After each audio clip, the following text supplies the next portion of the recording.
Boa noite, Brasil. Seja muito bem-vindo. A TV Pai Eterno começa neste momento o nosso Jornal Brasil Hoje. Hoje é quinta-feira, dia 1º de julho. E nessa edição você vai ver, atenção, aposentados e pensionistas que não fizeram a prova de vida podem ter o pagamento bloqueado.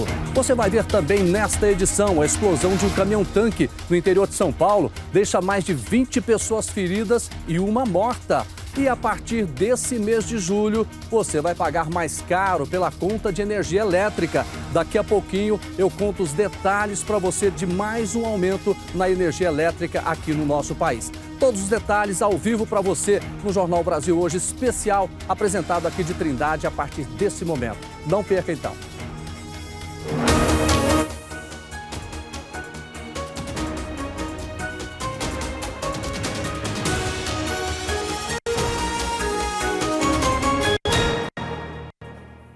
Olá, seja muito bem-vindo ao nosso Jornal Brasil Hoje. Estamos apresentando ao vivo, aqui direto de Trindade, bem ao lado do Santuário Basílica do Divino Pai Eterno. Nós já estamos no 7º dia de Romaria. Essa Romaria deste ano, você sabe, está diferente. É a Romaria virtual. Nós apresentando daqui e você de casa, acompanhando sempre com muita fé e devoção. E olha só, tem programação especial já nesse final de semana, domingo, então, você não pode perder. Mas vamos falar mais sobre esse assunto agora. Nós vamos ao vivo lá no estado do Tocantins, lá em Palmas. Olha quem que nós estamos recebendo aqui, nosso convidado especial, Dom Pedro Guimarães, arcebispo de Palmas, no Tocantins. Dom Pedro, boa noite para o senhor, seja muito bem-vindo à TV Pai Eterno. Boa noite, é uma alegria, saúde e paz para todos e para todas.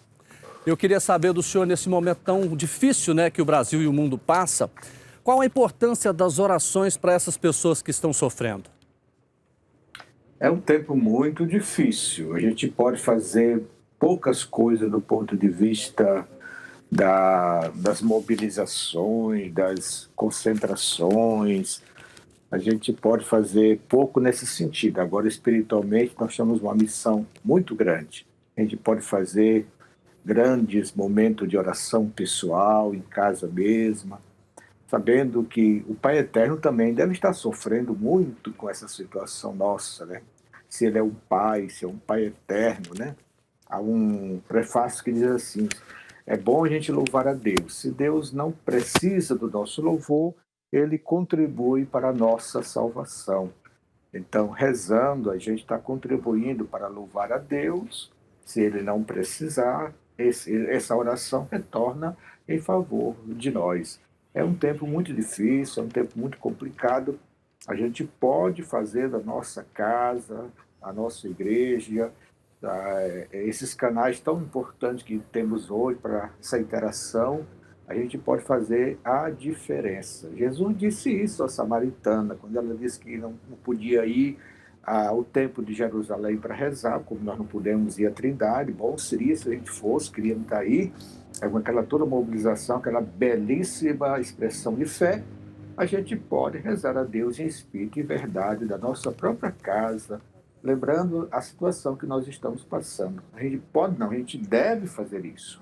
Dom Pedro, neste momento o mundo pede que a gente vença essa pandemia, que a gente tenha mais paz, que a gente tenha saúde. Mas e agradecimento? Qual é o momento da gente fazer isso e por quê? Na verdade, nós já vencemos a pandemia, né? Eu, você, nós que estamos aqui com saúde, né, trabalhando, é uma vitória da pandemia, né? Eu sempre digo às pessoas aqui, tudo que te faz, por menor que seja, né? Se a gente puder fazer, é uma vitória da fé. Então, a fé, nós já vencemos, não vencemos totalmente, né? Nem todos venceram, mas as pequenas vitórias, as grandes vitórias, são realmente momento de vitória, né? A gente deve agradecer a Deus pelo dom da vida, é o dom maior que Deus dá para nós, esse Pai querido, esse Pai eterno, esse Pai que intercessor de todos nós. Ele quer a nossa vida, ele quer a nossa existência. Então, agradecer pela vida, agradecer pela medicina, pela saúde que recuperou, né? Quando eu vejo uma pessoa se recuperar, a gente agradece a Deus, louva a Deus, né? Rezar também aqueles que morreram, agradecer pela família que lutou pelos seus entes queridos, não venceu, mas lutou, não deixou abandonado, deu tudo o que tinha. Então nós temos aí uma infinidade de situações para a gente agradecer, levantar as mãos para o céu, dobrar o joelho, agradecer a Deus. Afinal de contas, Ele é bom e Ele é eternamente o nosso Pai. Dom Pedro, a Romaria desse ano ela é virtual. Seria o momento, então, por exemplo, da reunião da família em casa para acompanhar? E qual a importância da oração de todos nós, juntos, a família inteira? Essa pandemia, ela não foi um estrago geral, não, como nós dissemos, né? O cardeal Tagle diz assim, a pandemia, ela fechou muitas portas, mas ela abriu também muitas janelas, né? Então, se a porta está fechada, tem uma janela, dá para a gente olhar o horizonte, dá para a gente vislumbrar. E uma das janelas foi a família rezar. A casa se tornar... Está na diretriz da CNBB. A gente nem pensava que ia realizar isso assim, sem muito esforço, no sentido assim, trabalhar mais, né? Na casa nossa se tornou a nossa igreja. É tudo? Não. É o ideal? Também não. Mas é o que Deus permite para nós. Então, não deixe de rezar na sua casa. Reúne a sua família em torno da fé, fortaleça a sua fé, alimente a sua mística e coloque todo mundo nessa rede de oração, que o resultado é muito sentido. A gente sente a paz, e a paz é tudo que nós precisamos nesse tempo. Dom Pedro Guimarães, arcebispo de Palmas, no estado do Tocantins, conversando com a gente ao vivo aqui no Jornal Brasil Hoje. Quero agradecer ao senhor e desejar uma boa noite. Muito obrigado, boa novena, boa festa, que o Divino Pai Eterno cubra de bênção a todos nós, com saúde, com energia, e se faltar alguma coisa, a nossa fé venha por suplemento, né? Venha a fé por suplemento se as coisas humanas nos faltarem, porque de Deus não nos faltará nada. Muito obrigado, boa noite, boa novena.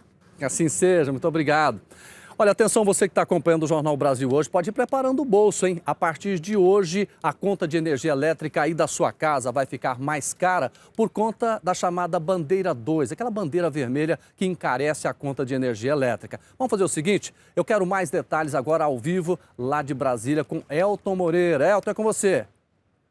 A população brasileira já pode ficar atenta aos gastos com a energia porque entrou em vigor hoje a bandeira tarifária vermelha no patamar 2. Depois do reajuste anunciado no início da semana, a cobrança extra passou de R$ 6,24 para R$ 9,49 a cada 100 kWh consumidos.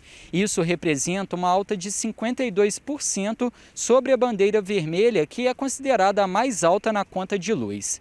Segundo a Agência Nacional de Energia Elétrica, a previsão é que essa taxa extra permaneça acionada até novembro deste ano. O governo tomou essa decisão de aumentar a conta de luz com o objetivo de evitar um possível racionamento de energia e conter a crise hídrica por causa do período seco. Além, é claro, do acionamento das usinas termoelétricas que deixam toda a produção de energia no país mais cara. A gente lembra que na segunda-feira, o ministro de Minas e Energia, Bento Albuquerque, fez um pronunciamento em rede nacional afirmando que o Brasil passa por um momento de crise hídrica. Ele também fez um apelo a toda a população para o uso consciente e responsável da água e da energia. Então agora o jeito é realmente ter atenção e evitar o desperdício. Olha, eu quero chamar a atenção de você aposentado, você pensionista, se você sabe que é obrigatório fazer aquela chamada prova de vida. Quem não fez pode ter o benefício bloqueado. Eu quero chamar agora a Tiara Castilho, que vai trazer mais informações para explicar para você como é que está essa situação. Olá, Tiara, é com você. Olá, Jordeval, olá para todos. Chego agora com uma notícia importante, principalmente para os aposentados e pensionistas do INSS, Instituto Nacional do Seguro Social. Quem deixou de fazer a prova de vida nos meses de maio e junho do ano passado tem agora até o mês de julho para realizar esse procedimento. A prova de vida tem o objetivo de evitar fraude e pagamentos indevidos, garantindo a manutenção do benefício. Desde março de 2020, a exigência do procedimento estava suspensa pelo INSS por causa da pandemia, mas esse ano voltou a ser obrigatória. Para a maior parte dos segurados, a renovação deve ser feita no banco responsável por pagar o benefício, preferencialmente na agência onde a conta foi aberta. É necessário levar um documento de identificação com foto, como RG ou CNH, e o cartão utilizado para sacar os pagamentos. Quem tinha prova de vida com vencimento em março e abril de 2020 e não fez a renovação até junho desse ano, perdeu o prazo, mas mesmo com atraso, ainda poderá evitar o cancelamento dos pagamentos. E o que deve fazer para recuperar o benefício? Simples. O segurado deverá solicitar o serviço por meio do aplicativo Meu INSS ou pelo telefone 135. Muito importante agora, o INSS tem alertado que o Instituto não envia mensagem para o segurado através de WhatsApp. Então, se você recebeu algum tipo de mensagem dessa forma, pode então excluir essa mensagem porque trata de um golpe. Jordevá, eu volto com você aí no estúdio. Obrigado, Tiara. Grande abraço para você. Olha, nós temos uma boa notícia para você. A Anvisa já recebeu os documentos pendentes, liberou 2 milhões de doses da vacina. Vamos ver, então, as imagens dessa liberação, tá? Então, você está vendo essas imagens. A vacina doada pelos Estados Unidos estava no aeroporto de Viracopos, em Campinas, desde sábado, sem serem distribuídas. O Ministério da Saúde tinha dado um prazo de 48 horas para a Anvisa fazer essa liberação.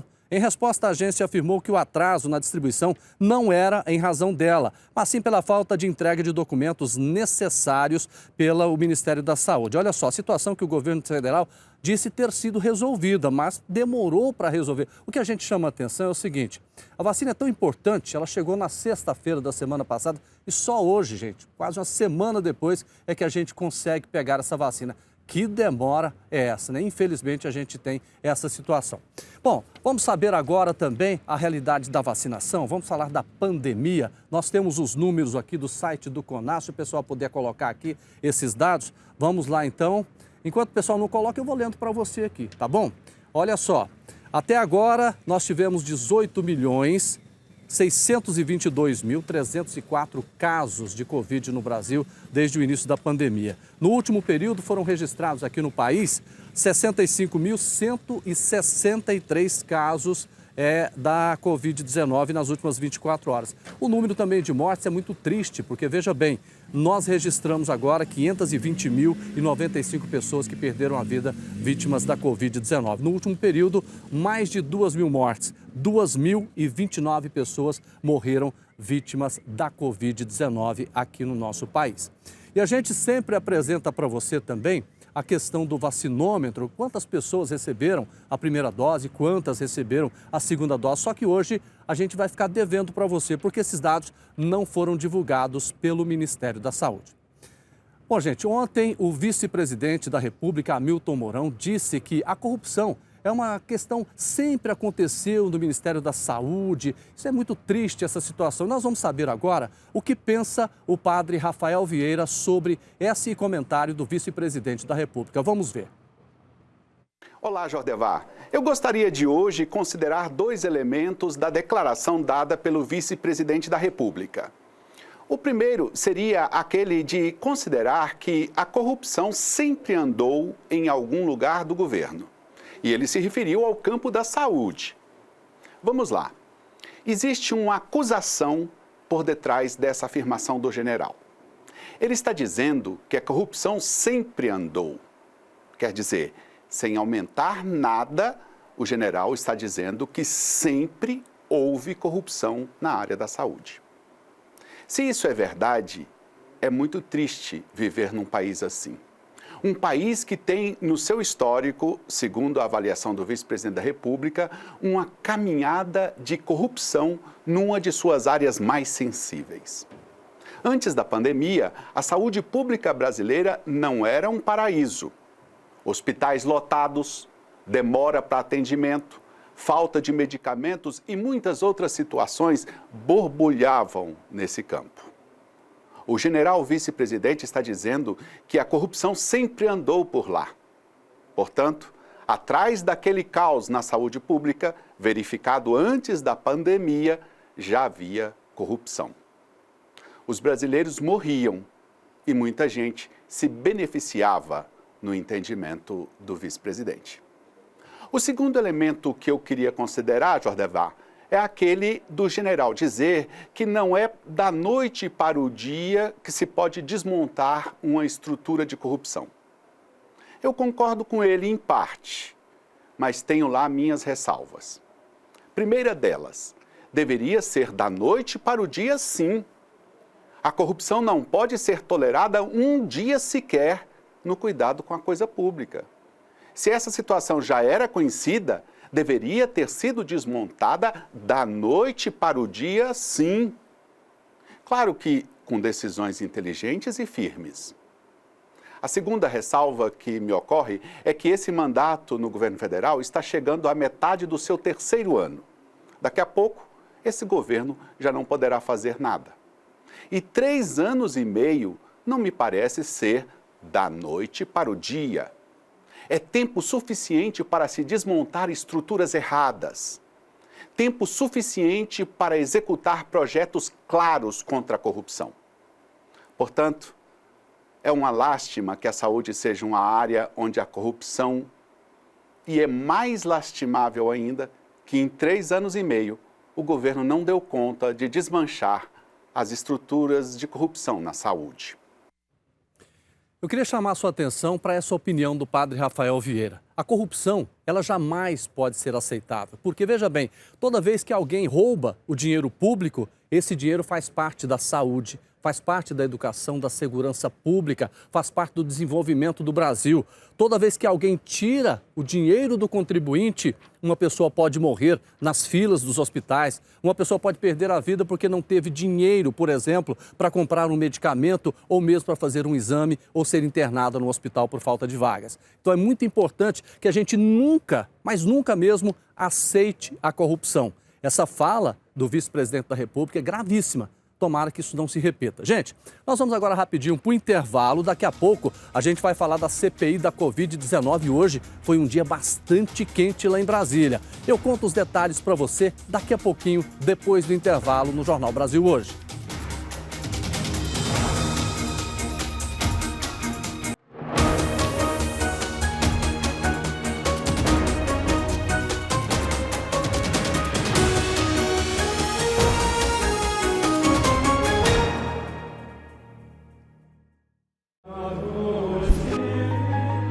E tudo que pedirem com fé na oração, vós o recebereis. Pai nosso que estais nos céus, santificado seja o vosso nome. Venha a nós o vosso reino. Ave Maria, cheia de graça, o Senhor é convosco. Creio em Deus Pai Todo-Poderoso, Criador do céu e da terra, e em Jesus Cristo, seu único Filho, nosso Senhor, que foi concebido pelo poder do Espírito Santo, nasceu da Virgem Maria. Creia no poder da oração. Creia no poder do Divino Pai Eterno.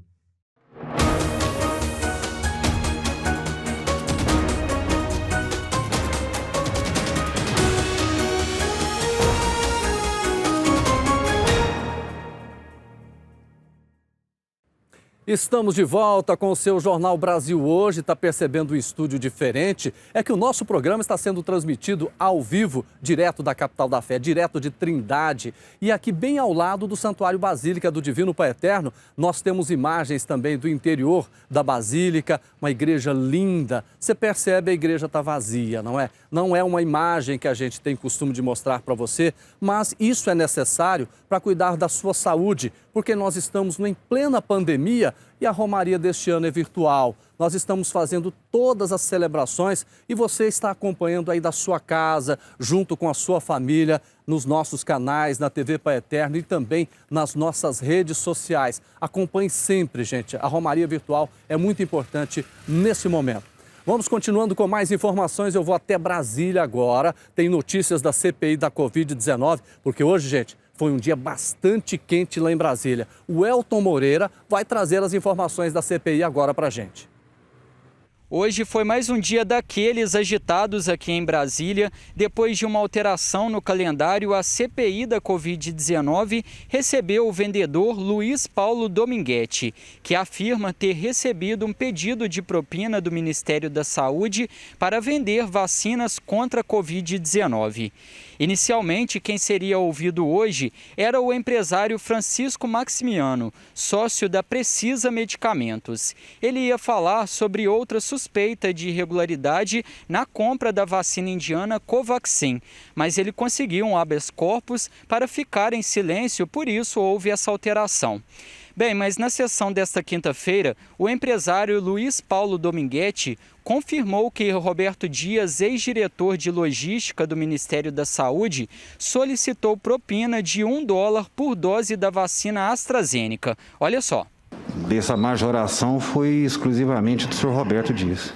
Era $1 por dose. Pois é, e lembrando que depois da declaração de Dominguete, o servidor da pasta que teria feito esse suposto pedido de propina, Roberto Dias, foi exonerado do cargo. E na sessão de hoje, lá na CPI, também teve uma longa discussão entre os senadores.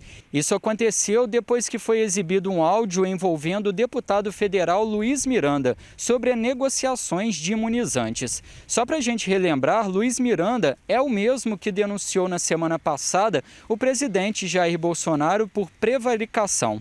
Vamos acompanhar esse momento de hoje. Inclusive, com o áudio dele tentando negociar a vacina, a princípio, o Ministério.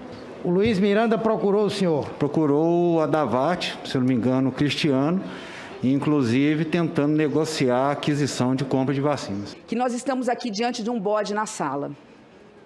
E eu digo isso porque a pergunta que fica é se esse bode veio espontaneamente ou foi plantado.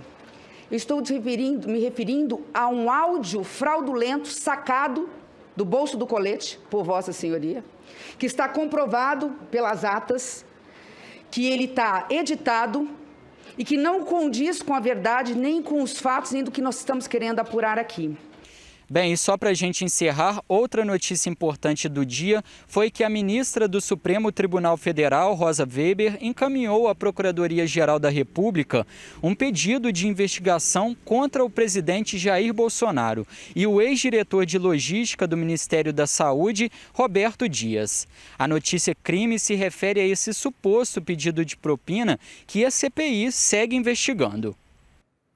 Olha, tem que investigar mesmo, porque eu estou em dúvida, eu quero saber realmente se houve essa situação, ela é real ou não. Porque, veja bem, no momento em que nós estamos sofrendo por falta de vacinas, pessoas morrendo, nós temos gente aí fazendo proposta para receber propina na compra de vacinas. Quer dizer, isso merece cadeia, não é?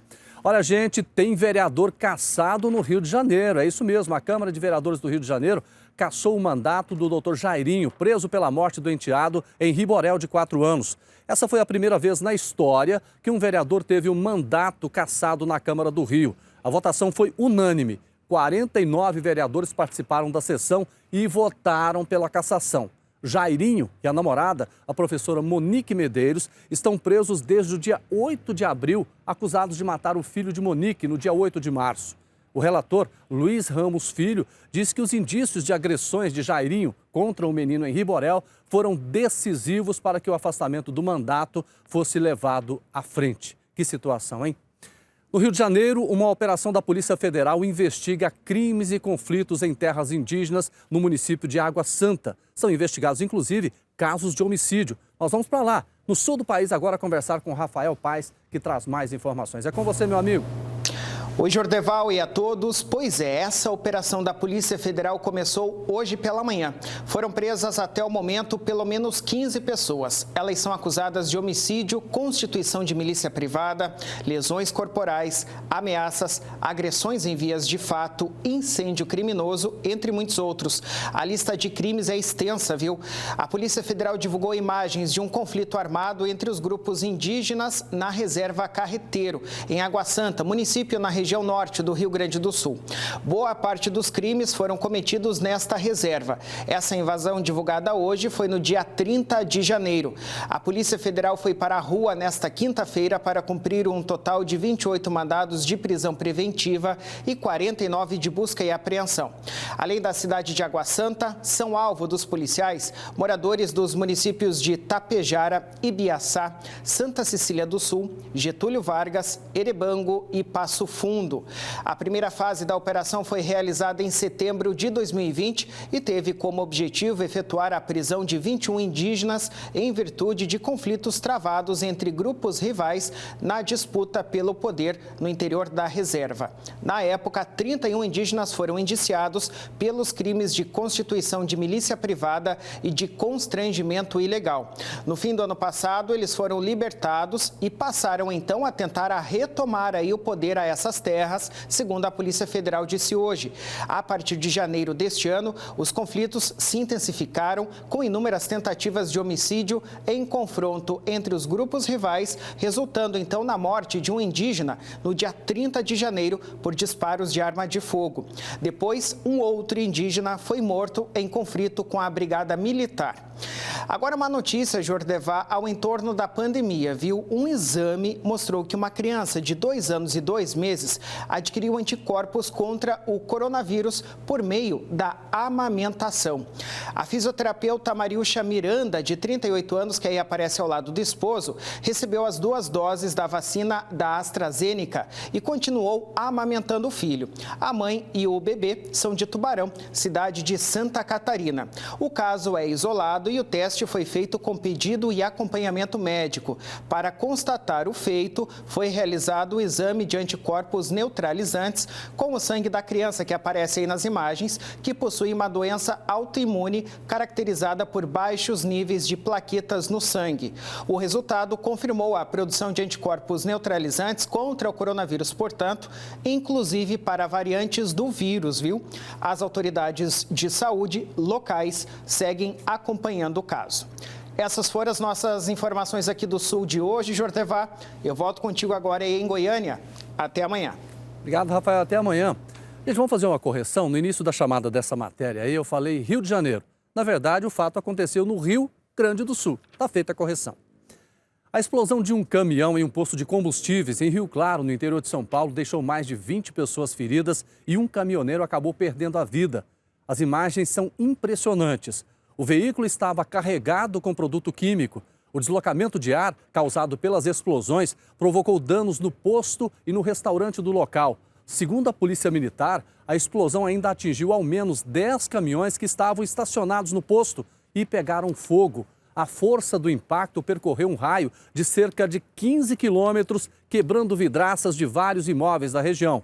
De acordo com a Defesa Civil, o caminhão que provocou o incêndio estava com um vazamento na carga e a pastilha de freios estava muito quente, o que pode ter iniciado a combustão. O veículo chegou ao posto com uma das rodas em chamas. A perícia esteve no lugar e um laudo deve sair dentro de 30 dias. Nos últimos tempos, a gente tem assistido à banalização da vida. Principalmente na internet, cenas de desrespeito ao ser humano se tornaram comuns. Imagens de violência, de acidentes, uma exposição que pode afetar inclusive famílias inteiras. Para falar sobre esse assunto, a gente recebe ao vivo agora, de forma virtual, aqui no Jornal Brasil Hoje, o padre Otávio Juliano Almeida, que é assessor da Comissão Especial de Bioética da CNBB. Padre Otávio, boa noite para o senhor, tudo bem? Boa noite, meu querido, tudo bem? Saúde e paz. Com certeza, para todos nós. E como é que o senhor vê essa exposição exagerada, desnecessária de imagens na internet?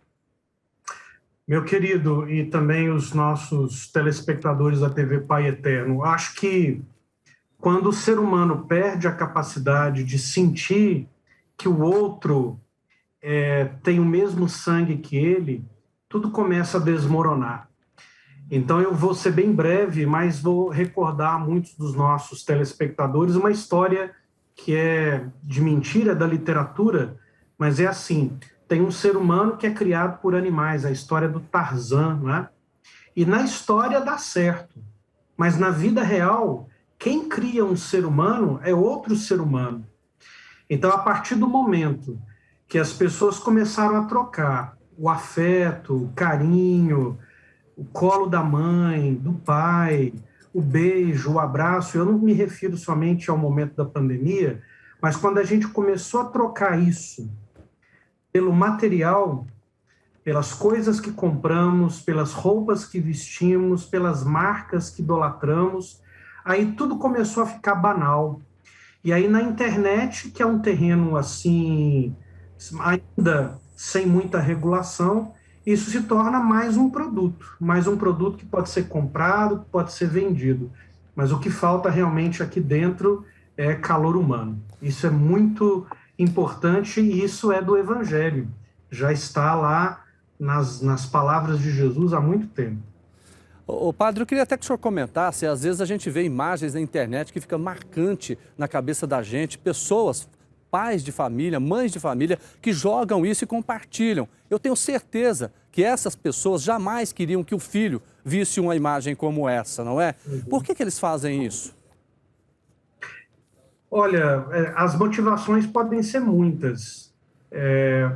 A gente está vivendo nesse momento, a internet na humanidade é nova, recentemente a popularização da internet, o seu alcance no Brasil com a banda larga, tem 20, 30 anos.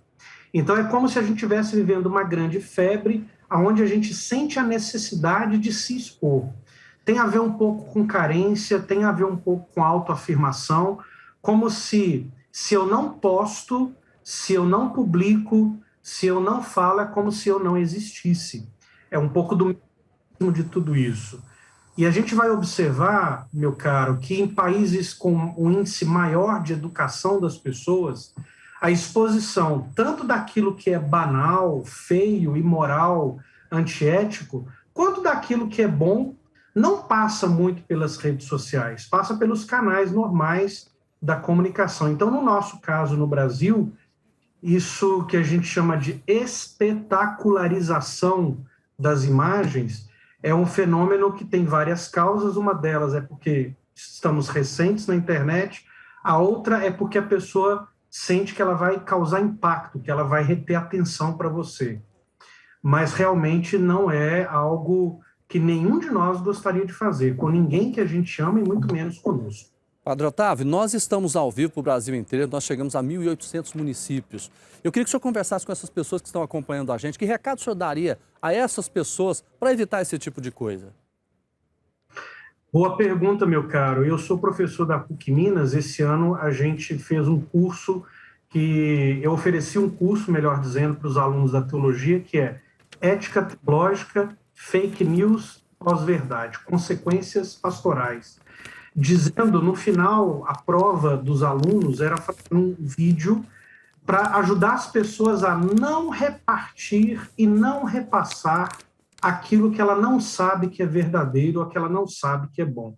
Então, o conselho que eu dou a esse povo nosso católico tão bom, devoto do Pai Eterno, devoto da nossa Mãe querida, devoto de tantas e tantas coisas belas nesse país, que a gente seja devoto também do corpo humano e da alma humana, e que não repassemos ou não publiquemos aquilo que para nós não foi bom. Ou que a gente busque sempre uma pessoa da nossa confiança, se formos jovens, alguém mais velho, se já formos velhos, alguém mais jovem que estudou ou que você percebe que tem um pouco mais de conhecimento, dizendo: isso aqui será verdade? Será mentira? Seria bom eu publicar isso? Para que essas coisas vão diminuindo e, com certeza, agredindo mais o coração e a mente das pessoas. Padre Otávio, obrigado pela participação. Tenha uma boa noite.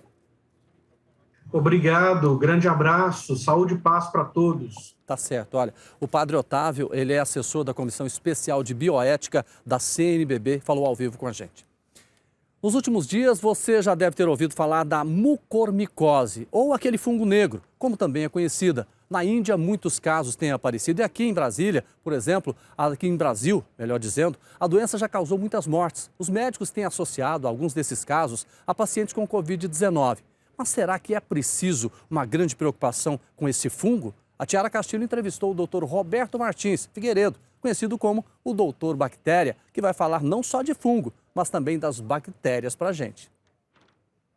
E hoje a gente conversa com o biomédico Roberto Martins Figueiredo, Doutor Bactéria, para esclarecer sobre fungos e bactérias para a gente. E eu já começo perguntando isso para ele, a diferença que tem entre fungo e bactéria. Explica para a gente, doutor.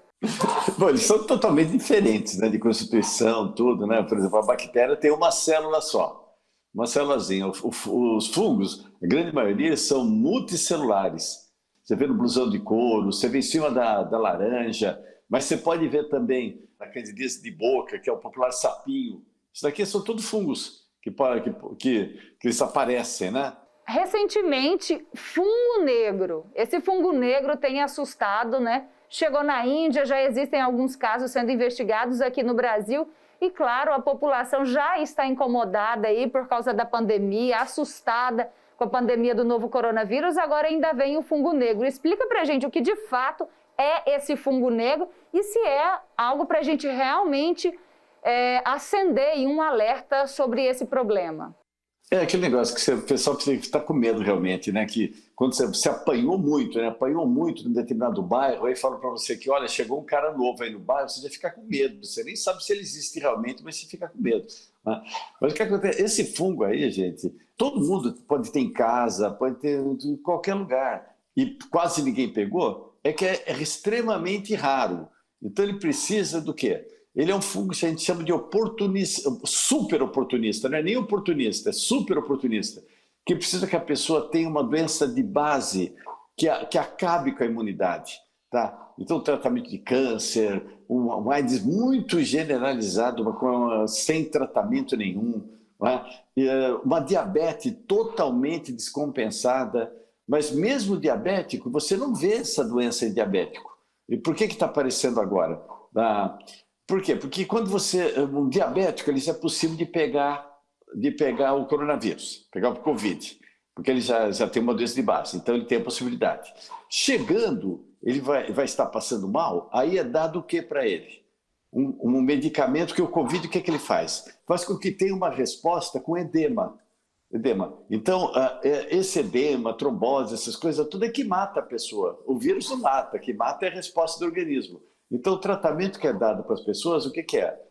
São medicações corticoides para quê? Para diminuir o quê? A imunidade, a resistência. Então, a pessoa já está com diabetes, já está com resistência baixa, já está com imunidade baixa, ainda toma um imunossupressor, um remédio, aí que a porta totalmente aberta para qualquer agente. Aí você me pergunta assim, puxa vida, Roberto, mas por que na Índia está aparecendo tanto? Tá? Porque a Índia é um dos países que tem a maior quantidade de diabéticos no mundo. Para você ter uma ideia, tem quase 15% da população é diabético.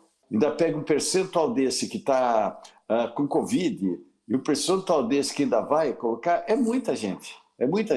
Mas as pessoas não precisam ficar assustadas, não. Não é uma doença que passa, igual a Covid passa. Se eu estiver perto de você ou com doente, eu posso passar para você. Se eu estiver com mucormicose, eu não vou passar para você. Então você tem que fazer o quê? Se você é diabético, não bobear com a sua medicação, ter uma medicação correta. Se você, depois de tomar um banho, enxugar muito bem os pés, a região crural, enxugar super bem, tá? Evitar usar sabonetes bactericidas, as mulheres, sabonetes bactericidas da região vaginal. Né? Evitar ao máximo, não se tome somente antibiótico quando for receitado realmente. Né? Como eu falei, você diminui a quantidade de bactérias, você abre as portas para os micro-organismos oportunistas. Doutor, Bactéria, muito obrigada pelos seus esclarecimentos, pelas suas explicações aqui. Com certeza os telespectadores da TV Pai Eterno agradecem muito essa sua explicação, esses seus esclarecimentos. Obrigada, viu? Obrigado, querido. É um prazer. Olha, o Jornal Brasil hoje está terminando, mas eu quero passar a programação de hoje. Ainda tem muita coisa para você. Na sequência está chegando a Vanessa Lobo com o programa Romeiro em Casa. Logo depois tem às 7h30 a novena solene. Depois tem o Boa Noite, Meu Pai. E aqui já chegou aqui na nossa tela a programação de amanhã. Aqui está a programação de quinta-feira. Aí agora sexta-feira, dia 2 de julho, 5h25 tem o Santo Terço, hein? 6 horas da manhã a Santa Missa, às 7 tem o programa Bom Dia Romeiro. E, gente, atenção, 9 horas, novena solene. 10h45 tem Manhã na Romaria e às 2h30 da tarde, Romeiros em Casa, esse programa que você não pode perder. Às 3 horas, novena solene. Às 4h30 da tarde, tem Tarde na Romaria. Às 17h15, tem Devocional a São José. E 18 horas eu espero você ao vivo aqui com o Jornal Brasil Hoje. E é isso, logo depois tem Romeiro em Casa. 7h30, novena solene, que você não pode perder. E 21h05, Boa Noite, Meu Pai. Então, tá aí para você a programação de amanhã, sexta-feira, dia 2 de julho, na Romaria do Divino Pai Eterno. Gente, nós estamos indo embora. Quero agradecer muito a sua participação, a sua audiência. E amanhã a gente vai estar junto de novo. Fique com Deus, boa noite e até lá.